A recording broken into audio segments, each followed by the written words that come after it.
Welcome to Biz Wire. I'm Joseph Nordstrom in Beijing.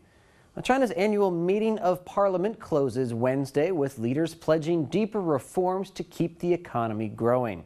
Officials discuss policies designed to avoid what economists call the middle income trap, where other countries, particularly in Latin America, saw their earlier advantages decline and their economies stagnate.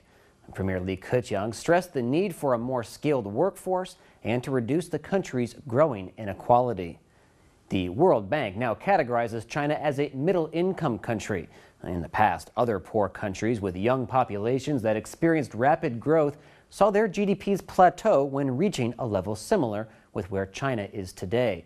That's why leaders in Beijing are so adamant about structural changes that will allow China to continue developing as its neighbor, South Korea, has done. Until recently, China has relied on low wages and very high levels of investment into fixed assets like infrastructure. And for the past decade, wages have been rising by over 10% annually, which is making low-value manufacturing uncompetitive, but on the bright side is giving rise to a growing consumer class. And leaders have talked about the need to increase domestic demand as a more sustainable engine for growth and slowly putting policies into place to nurture this along. To increase consumption, leaders are encouraging a mass migration into cities, which will bring more people into the real economy and into more productive labor. Along with these efforts are increased government budgets to go towards public housing, pension benefits, as well as healthcare and education. Officials are also discussing reforming the country's household registration system, which ties public benefits to where one is born. This is to create millions more urban citizens who, by feeling more secure, will feel more comfortable in opening their wallets rather than saving for a rainy day.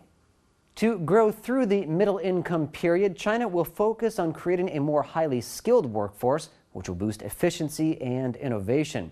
As industries move away from labor-intensive activity and transition to higher-value goods and services, increased productivity should raise living standards across the board.